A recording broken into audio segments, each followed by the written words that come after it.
नमस्कार दोस्तों, स्वागत है आपका मेरे इस YouTube चैनल हम लोग पर। और आगे बढ़ने से पहले एक बार हमेशा की तरह मैं आपसे रिक्वेस्ट करूंगा कि यदि आपने मेरा ये चैनल सब्सक्राइब नहीं किया है तो इसे अवश्य सब्सक्राइब कर दें और साथ में वो बेल आइकॉन भी दबा दें ताकि मेरे वीडियोस के नोटिफिकेशन आपको मिलते रहे। तो जैसा कि मैंने पिछले 2-3 वीडियो में कहा था कि एक वर्तमान स्थिति में जो सारा कंसंट्रेशन है वो पहलगाम में हुए नृशंस हत्याकांड या आतंकवादी हमले में 26 लोगों के मारे जाने पर, निर्दोष लोगों के मारे जाने पर, हिंदुओं के मारे जाने पर देश में काफी आक्रोश था और वही आज चल रहा है। उसके खिलाफ जगह जगह प्रदर्शन या लोग अपनी तरह से अपनी भावनाओं को व्यक्त कर रहे हैं। और काफी एक तरह से दबाव है प्रधानमंत्री नरेंद्र मोदी पर, वो किसी तरह पाकिस्तान पर एक अटैक करे या उसको कुछ नहीं तो कुछ सबक तो जरूर सिखाए। और प्रधानमंत्री नरेंद्र मोदी ने भी ये कहा है कि हम आतंकवादियों के आकाओं को उनमें दुनिया में कहीं भी होगा वहां जाके मारेंगे और उनको जो उनके अंतिम जमीन है उसको भी मिट्टी में मिला देंगे। कल राजनाथ सिंह जी ने भी कुछ ऐसा ही बयान दिया कि हम बिल्कुल जीरो टॉलरेंस अगेंस्ट टेररिज्म है। तो इस तरह से ये चल रहा है। तो मैंने इसमें कहा था कि ये तो मूल मुद्दा है और अभी तक कोई समाचार ऐसा नहीं आया है कि भारत ने डायरेक्ट कोई अटैक किया है। एक एक करके पाकिस्तान की गर्दन मरोड़ने का काम चालू है। जैसा कि आज उन्होंने आज या कल देर रात कल उन्होंने एक निर्णय लिया कि कोई भी पाकिस्तानी झंडे वाला जो जहाज है, समुद्री जहाज है, वो भारत के किसी भी पोर्ट पर अलाउ नहीं किया जाएगा। और कोई भी भारतीय पोत मालवाहक पोत किसी भी पाकिस्तानी पोर्ट पर नहीं जाएगा। तो ये एक और एक तरह से वाणिज्यिक यानी कमर्शियल फाइनेंशियल हिट है पाकिस्तान को, जो धीरे धीरे भारत उनको दिखा रहा है। और ये कड़ी कब तक चलेगी पता नहीं। और इसमें एक और कड़ी जो एक मेजर गौरव आर्या ने रिक्वेस्ट किया था कि जो पाकिस्तान से भारत और भारत से पाकिस्तान जो मनी ट्रांसफर का जो सिस्टम है, जो स्विफ्ट के द्वारा होता है, उसको भी बंद कर दिया जाए। तो फिर बहुत सा ऐसा पैसा जो इलीगली भारत में आता है, जो टेररिज्म की हेल्प के लिए भारत में आता है और किसी तरह से हवाला के थ्रू भारत से पाकिस्तान जाता है, आदि जो भी इलीगल ट्रांजेक्शन होते हैं फाइनेंशियल, वो बंद किए जा सके। तो खैर वो ऐसे और कदम भी गवर्नमेंट उठाती रहेगी इससे पहले कि फाइनली जो उस पर अटैक होगा, पाकिस्तान पर फिजिकल अटैक जिसमें आर्मी जो जिसकी तैयारी कर रही है और जिसकी जो की क्लियरेंस सरकार ने यानी पॉलिटिकल लीडरशिप ने दे दी है। लेकिन इन सब के पीछे आज, जैसा मैंने कहा था कि आज वक्फ बोर्ड के खिलाफ, जो वक्फ बोर्ड कानून के खिलाफ जो याचिकाएं थी उसमें आज सुनवाई की जानी थी। और आज उसका मुकर्रर भी दिन था। इसमें जो रिटायर होने वाले चीफ जस्टिस संजीव खन्ना, उन्होंने कह दिया कि भाई आप लोगों ने, जो सरकार ने 1300 से 1500 पेज की रिपोर्ट भेजी और 500-700 पेज के जो जवाब प्रत्युत्तर में उसके वक्फ बोर्ड में जो अपील करता हूँ है, जिनमें से पांच अपीलों को सेलेक्ट किया गया और उनके वकीलों वगैरह ने जो दी है उसको हमको स्टडी करने में काफी समय लगेगा। और फिर उन्होंने, जस्टिस खन्ना ने एक तरह से टाल दिया कि नहीं, अब इसकी अगली सुनवाई 15 मई को ही होगी। और 13 मई जस्टिस संजीव खन्ना का आखिरी दिन है और वो भी उनका वर्किंग डे है। लेकिन उस दिन वो किसी बेंच में नहीं बैठ सकते, ऐसा विधि के जानकारों का कहना है। तो एक तरह से उन्होंने ये टाल दिया, इस पे कोई निर्णय लेने से मतलब अपने आप को अलग कर लिया।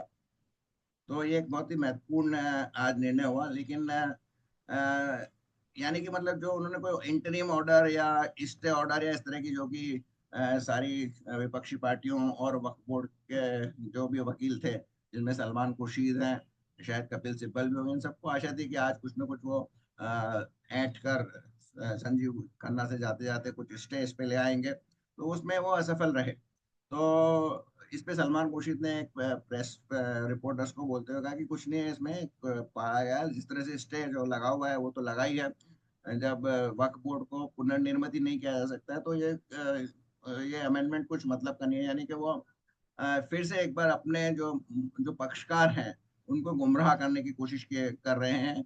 इस वक्त में, जैसा मैं एक बार आपको फिर बता दूं कि कोई रोक नहीं लगाई गई है, केवल ये रोक नहीं लगाई, ये भी सरकार ने अपनी तरफ से कहा है कि हम वक्फ बोर्ड का पुनर्गठन नहीं करेंगे।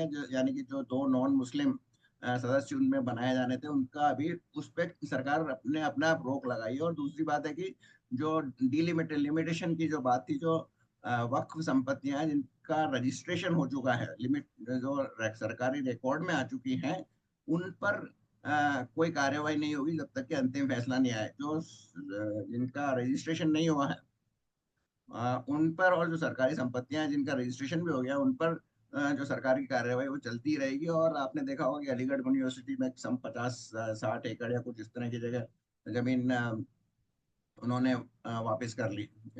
योगी आदित्यनाथ ने वक्फ बोर्ड से वापस कर ली। तो एक आज का महत्वपूर्ण बात था कि कोई निर्णय नहीं हुआ और इसको टाल दिया संजीव खन्ना ने अपने निर्णय लेने से। और ये अब अगले जो गवाही साहब हैं उन पर छोड़ दिया। एक और दूसरा केस था आज जो कि जिसमें भी कांग्रेस और विशेषकर गांधी परिवार की बहुत ज्यादा नजर थी। वो था निशिकांत दुबे के अगेंस्ट में 2-3 पिटिशंस थी। उनको मानहानि की कोर्ट कंटेम्प्ट ऑफ कोर्ट या कोर्ट की मानहानि के दावे उन्होंने लगाए थे। तो ये इसमें भी संजीव खन्ना की बेंच ही थे उसमें। उन्होंने उसको साफ साफ मना कर दिया। उन्होंने कहा कि आपके पास इसमें अटॉर्नी जनरल का अप्रूवल कहाँ है।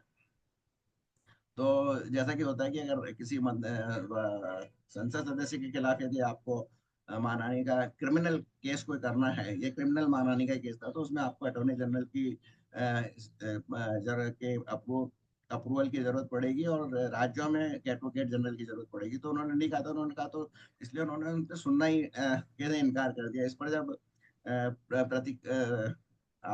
अपील करताओं ने कहा कि भाई ये तो आपकी इज्जत का सवाल है, आप कि ही उसको चैलेंज किया गया था इसमें, क्योंकि निशिकांत ने काफी कुछ बोला था। उन्होंने कहा था कि ये तो अगर संसद ही कानून बनाने लगी तो कोर्ट ही अगर कानून बनाने लगे तो संसद की क्या जरूरत है, विधानसभा और संसद की क्या जरूरत है। और वो तो यहाँ तक बोल गए कि वर्तमान में जो मणिपुर में दंगे हुए हैं या फिर और कोई जो भी दंगा हिंदू मुस्लिम यानी कम्युनल राइट्स होगा उसके सीधे सीधे संजीव खन्ना जिम्मेदार होंगे। तो उन जज वकीलों ने उनको वो भी याद दिलाया। लेकिन संजीव खन्ना ने कहा नहीं, हम इतने सक्षम हैं कि इन सबको हम झेल सकते हैं और इससे हमारे कोई विशेष फर्क नहीं पड़ता है। और उन्होंने उस पर सुनवाई करने से इनकार कर दिया।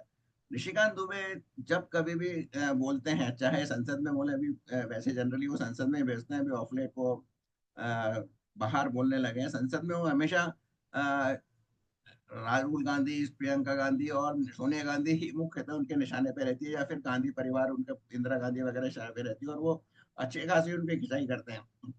जैसे अभी हाल ही लेटेस्ट में उन्होंने कहा था कि एक जस्टिस, मेरे ख्याल से काटजू से जस्टिस, उनको तो उन्होंने बिना लॉ की पढ़ाई के ही सुप्रीम कोर्ट का जज बना दिया था, या शायद वो चीफ जस्टिस भी बने थे। तो इस तरह की बातें वो करते रहते हैं।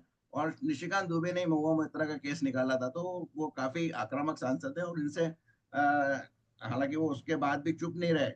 और मुझे लगता है कि जो जेपी नड्डा ने उनके खिलाफ में जो बीजेपी की तरफ से अपना एक बयान दिया था कि उन्होंने पल्ला झाड़ लिया था, वो भी कहीं ना कहीं एक स्ट्रेटेजी की तरह था कि आप हम ये करेंगे तो इससे थोड़ा जजों की जो स्टैंड है वो सॉफ्ट हो जाएगी।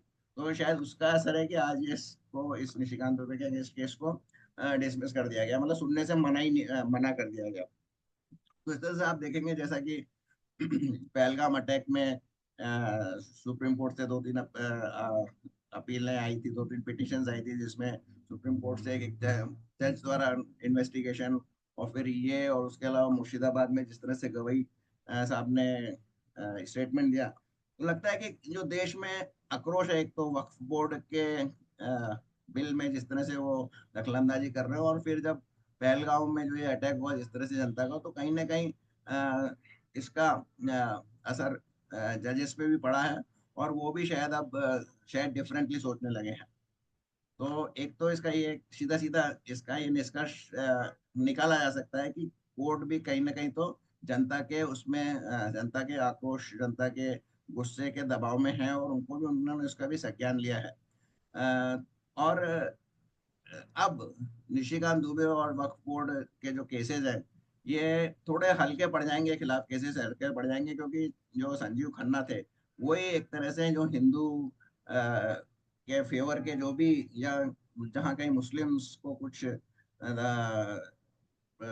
असर और पड़ने वाला होता था, रिसीविंग एंड पे होते थे मुस्लिम्स, वहां पर उन्होंने उनकी थोड़े सॉफ्ट कॉर्नर था। जैसा कि उन्होंने worship of places of worship act में उन्होंने रोक लगा दी थी कि कहीं भी अब कोई भी सर्वे वगैरह नहीं होगा जब तक कि उस एक्ट की वैलिडिटी को पूरी तरह से जांच नहीं लिया जाए। पता नहीं उन्होंने जो सर्वे लगाया वो कब तक का लगा, और अब वो रिटायर हो रहे हैं, तो उसके बाद वो स्टे रहेगा या नहीं रहेगा। तो इस तरह के वो निर्णय दे चुके हैं। जस्टिस गवाई का ऐसा कोई रिकॉर्ड नहीं है, तो इससे जो निश्चित रूप से थोड़ा मुश्किल समय होगा मुस्लिम पक्षों के लिए, और हिंदू पक्ष तो थोड़ा अपना जो केस है और मजबूती के साथ रख सकेंगे। तो ये है।